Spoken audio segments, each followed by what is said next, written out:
अस्सलाम वालेकुम friends, welcome to classic entertainment channel. कैसे हैं आप सब? हम उम्मीद करते हैं कि आप सब खैरियत से होंगे और आज आपने अपने दिन का आगाज़ एक नई एनर्जी के साथ किया होगा। और हम आपके दिन को खुशगवार बनाने के लिए हंसपी रिवायत ले आए हैं सिलसिलेवार नावल रूह अब्र एपिसोड 14, जिसको आपके लिए तहरीर कर रही हैं निमशा मुख्तार। तो फिर जल्दी से चलते हैं नावल की तरफ, मगर उससे पहले अगर आपने अभी तक हमारे चैनल को लाइक और सब्सक्राइब नहीं किया तो इसको सब्सक्राइब करें, आइकॉन बटन दबाएं ताकि हमारी नई और मयारी वीडियोस आपको सबसे पहले देखने को मिले। तो चलते हैं नावल की तरफ। वो दोनों ऊंचाई से लुढ़कते हुए गहराई में आन गिरे थे। इस दौरान उनके वजूद पर कितनी ही लकड़ियों और कितने ही अनगिनत पत्थरों ने ज़रबें लगाई थीं।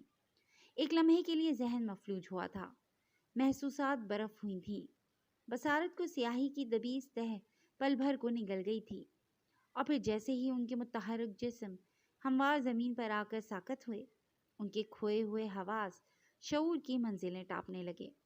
अंधेरा छटा और सबसे पहला एहसास दर्द का था, बेइंतहा दर्द। सजावल का ज़रूरियात अशिया वाला बैग उसके कंधों पर हनूज मौजूद था और उसी की बदौलत उसकी कमर जख्मों से महफूज रही। अलबत्ता सर के पिछले हिस्से में दर्द का एहसास बड़ा शदीद था। ज़मीन पर चित लेटे अपने लबों को दांतों के बीच काटते हुए तकलीफ को बर्दाश्त करते दौरान उसकी समातों में उतरती दर्द भरी कराहों ने जैसे उसे झंझोड़ डाला। वो जो लम्हे भर के लिए अपने साथ मौजूद वजूद की मौजूदगी को यकसे फरामोश कर गया था, यकलख चौकन्ना हुआ। उसने लेटे लेटे अपनी दाएं जानिब निगाह डाली, लेकिन वहां बस सब्ज घास और दरख्तों के तने ही नजर आए। उसने सर को बाएं जानिब हरकत दी और वो उससे एक हाथ के फांसे पर पड़ी थी। उसकी सफ़ेद शर्ट में मलबूस कमर उसकी जानिब थी। एक करवट पर मुड़ा उसका जिस्म हौले हौले कपकपा रहा था और लबों से कराहें निकल रही थीं। सजावल झटके से उठा और इस हरकत पर सर में जो टीस उठी वो लम्हे भर को कराह कर रह गया। सर को हौले हौले झटके देते उसने अपनी हथेली उस मखसूस हिस्से पर रखी और हाथ आंखों के सामने किया, जिस पर अब एक सुर्ख धब्बे का इजाफा हो चुका था। जिस्म के और भी हिस्से दुख रहे थे, लेकिन उनमें सबसे ज्यादा यही सर वाला था। कांधों पर लटका बैग उसे जरूरत से ज्यादा वजीन लग रहा था, इसीलिए खुद को इस बोझ से आज़ादी देते घुटनों के बल चलते हुए वो कजलबाश के करीब हुआ। आप ठीक हैं? वो जरा सा उसकी जानिब झुका, जिसका चेहरा घास में दबा हुआ था और जिस्म हनूस हिचको ले रहा था। जवाब ना पाकर वो पल भर को हिचकिचाया, फिर हाथ बढ़ाकर उसके कंधे को थामते उसे सीधा किया। नजरें उसकी बंद आंखों से होती हुई वहीं जम गईं। हमेशा नकाब की ओट में रहने वाला चेहरा आज हर रुकावट के बगैर उसकी नज़रों के सामने था। सब्ज नगीने सीपों में कैद थे और पंखड़ी लब उसकी हर हर करह के साथ लरस रहे थे। बेदाग मोमी रंग और ठोड़ी पर भूरा तिल।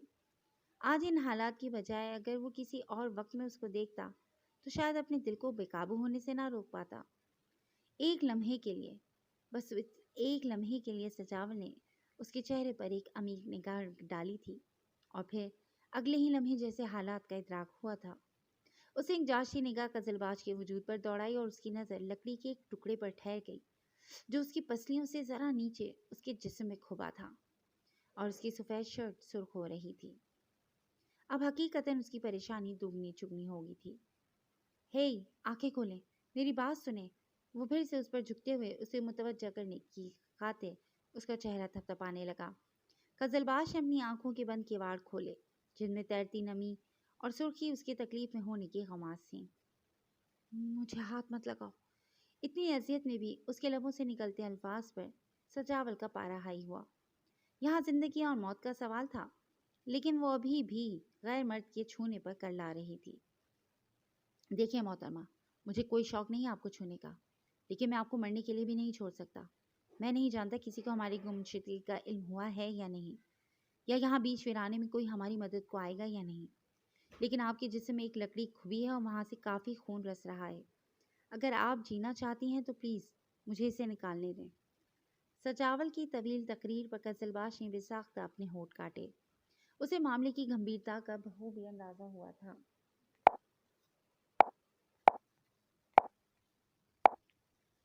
मेरी टांग में बहुत दर्द है, वो धीरे से मिनमिनाई। सजावल ने सर हिलाते एक नज़र उसकी टांग को भी देखना मुनासिब समझा। दाईं टांग पर सिया ट्राउजर और ऊपर को मुड़ा हुआ था।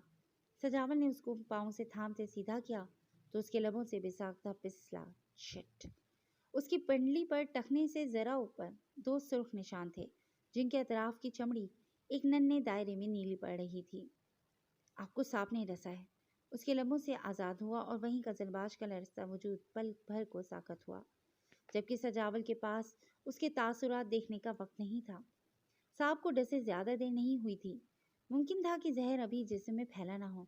उसने जल्दी से यहाँ वहाँ किसी चीज़ की तलाश में निगाह दौड़ाई, लेकिन कोई भी शय समझ ना आने पर वो अपनी खुली बटनों वाली चेक की शर्ट उतार चुका था। महज अब एक स्याह टी शर्ट पहने उसकी दूसरी शर्ट अगले ही पर चुर की आवाज़ के साथ फट गई थी। उसने दो पट्टियां बनाते हुए सख्ती से टखने पर और पंडली पर बांध दी। जख्मी जगह उन दोनों के वश में थी। वो जल्दी से अपने बैग की जाने बढ़ा। उसके बैग का उसके कंधों पर मौजूद होना किसी नेमत से कम ना था। उसके बैग में बहुत सी ज़रूरत की अशिया मौजूद थी, जैसे कि पानी की बोतल, दो बिस्किट के पैकेट, पेन किलर, ऑइंटमेंट, उसकी एक अदद जैकेट और साथ में नन्हा सा सुनहरी हत्ती वाला चाकू। सजावल ने हाथ मारकर तलाश करते हुए जल्दी से चाकू बाहर निकाला। दोबारा उसकी टांग थामते हुए उसने एक नज़र कजल पर डाली, जो नीम आंखों से उसे देख रही थी।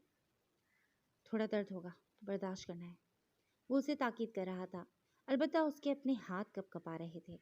और फिर हिम्मत करते जैसे ही उसने उन सुर्ख निशानों पर चाकू की नोक गाड़ी, कजलबाज के लबों से दर्द भरी एक चीख बुलंद हुई। लेकिन वो मुश्किल हिम्मत करता कट को लंबा ले गया कि जहरीला खून बह जाए और जहर मजीद उसके जिस्म में ना फैले। आह! उसके हलक से कई आवाज़ें बुलंद हो रही थीं।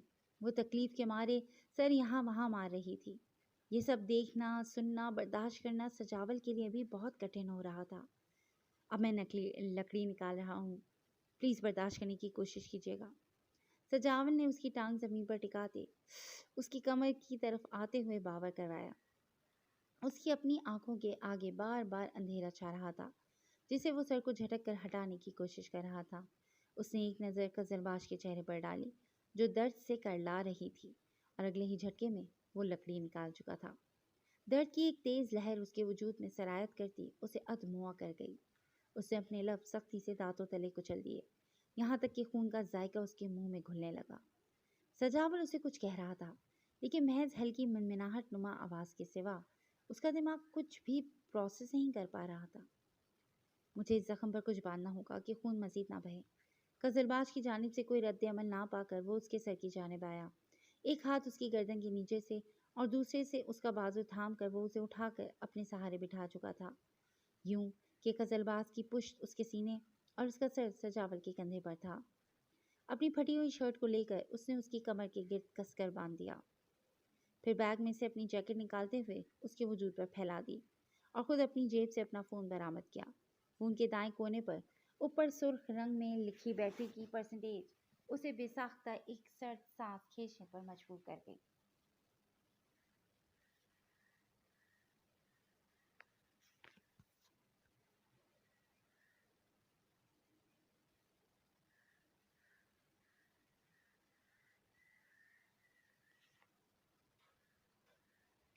उसे याद आया था कि कल ख़राब मौसम के बायस गेस्ट हाउस की बत्ती गुल होने के नतीजे में वो अपना फ़ोन चार्ज नहीं कर सका था, लेकिन 3% पर वो कम से कम एक कॉल का रिस्क ले सकता था। तमाम लोगों में से उसके पास महज एक शख्स का नंबर था, फरमान सैलानी, और उसे शक था कि उसकी कॉल नहीं उठाई जाएगी। लेकिन फिर भी किस्मत को एक चांस देना बनता था। अगले मिनट ही वो कॉल मिलाकर फ़ोन कान से लगा चुका था। तलबा का ये काफिला हाइकिंग ट्रेल पार करके कश्मीर पॉइंट से होता हुआ अब माल रोड पर आज़ादी से घूम रहा था। उनको एक मखसूस वक्त पर एक मख्तस की गई जगह पर जमा होना था, जहाँ से वो अपनी वापसी का रखते सफ़र बांधते। मौसम के तेवर फिर से बिगड़ने लगे थे। मध्यम चलती हवा ने अगले ही पल आंधी का रूप धार लिया, तो उन सब को भी वापसी का मैसेज मिल गया और सब धीरे धीरे बस में आने लगे। चलने से पहले एक फाइनल गिनती की गई और दो लोग गायब थे। कौन से दो लोग मिसिंग हैं? निशानदेही करें। सरसद ने अनाउंसमेंट करते तलबा को मतला किया, तो सब एक दूसरे को देखने लगे और तब ही फरमान पर मुंकशफ हुआ कि कजलबाश नहीं है। सर, कजलबाश। उसकी निशानदेही में तफक्कुर वाज़ेह था। और सजावल कहाँ है? सजावल भी तो नहीं है, सर ने यकदम अंदाजा लगाते कहा। और अब वो एक लड़की को कजलबाज का, जबकि खुद वो सजावल का नंबर ट्राई कर रहे थे। सर, कजल के नंबर पर रिंग हो रहा है लेकिन वो उठा नहीं रही। समिया की आवाज़ ने सर के चेहरे पर तफक्कुर की लकीरों को मजीद गहरा किया था। सजावल का नंबर बंद पड़ा है। सर बड़बड़ाते हुए बस से उतर गए। उनका रुख नीचे खड़े पेस्को वर्ड के नुमाइंदे की जानिब था। सजावल फरमान का नंबर मिला रहा था, लेकिन नॉट रीचेबल पर उसे अंदाज़ा हुआ कि यकीनन उसका नंबर फरमान ने ब्लॉक लिस्ट में डाल रखा होगा। इसी वक्त उसे वापसी का मैसेज मिला। ओह शिट, क्या ये हमारी गैर मौजूदगी से लाइन यहाँ से जा रहे हैं? वो तकरीबन पैनिक मोड में आ चुका था। उसने फरमान पर 4 हुरूफ भेज दिए। उसी नंबर पर कॉल मिलाई जिससे मैसेज रिसीव हुआ था, और इसी वक्त फ़ोन टू टू करता पावर ऑफ हो गया। आह, क्या मुसीबत है! उसने ज़ोर से फ़ोन ज़मीन पर पटका था। ऊपर मौसम के तेवर ख़राब हो रहे थे। यहाँ कजरबाश कि जिसका उसको नाम तक मालूम नहीं था, नीम बेहोशी में जा चुकी थी। उसे इस वक्त फैसला करना था, दुरुस्त फैसला। उसने पानी की बोतल निकालते हुए चंद घूंट पिए, फिर घुटनों के बल कजरबाश के करीब हुआ। बात सुने। उसका चेहरा अपने नम हाथों से थपथपाते हुए वो उसे जगाने लगा। कजरबाश ने जरा सी आंखें खोल कर उसे देखा। सियाह घने बेतरतीब बाल और सियाह आंखें दुनिया जहां की फिक्र समेटे उस पर टिकी हुई थीं। होठ एक लकीर की सूरत भेजे थे और थोड़ी का गढ़ा नुमाया था। थोड़ा सा पानी पी लीजिए। वो उसकी गर्दन के नीचे से हाथ ले जाता, उसे जरा सा ऊपर करके उसके होठों से पानी की बोतल लगा गया। प्यासे लब और तकलीफ के बाइस गला इस कदर खुश्क था कि पानी भी जैसे जख्मों पर नमक सा काम कर रहा था। 2 घूंट पीने में ही उसकी दुनिया जहां की हिम्मत सर्फ हुई थी। दर्द, बेबसी, तन्हाई, और ऐसे में वो उस शख्स के आसे पर थी जिसको वो नापसंद करती थी, शदीद नापसंद। हमें अब यहाँ से निकलना होगा। किसी भी लम्हे बारिश शुरू हो जाएगी। मज़ीद यहाँ ठहरना बेवकूफ़ी है। इमदाद आने की भी कोई उम्मीद नहीं, वो उससे कह रहा था। लेकिन वो बस सुन ज़हन के साथ आंखें मीचे हुए उसके घुटने पर सर टिकाए हुए थी। जी फ्रेंड्स, आज के लिए बस इतना ही। कैसी लगी आपको आज की ये एपिसोड? यकीनन पसंद आई होगी और आप भी ये जानने के लिए बेचैन होंगे क्या है कजलबाश और फरमान के साथ क्या होगा, क्या वो रेस्क्यू किए जा सकेंगे या आगे उनकी ज़िंदगी में क्या ट्विस्ट आने वाला है। ये सब जानने के लिए आपको जुड़े रहना पड़ेगा क्लासिक एंटरटेनमेंट चैनल के साथ, जहाँ बहुत जल्द हम एक नई एपिसोड लेकर आएंगे। Till then take care and अल्लाह हाफिज़।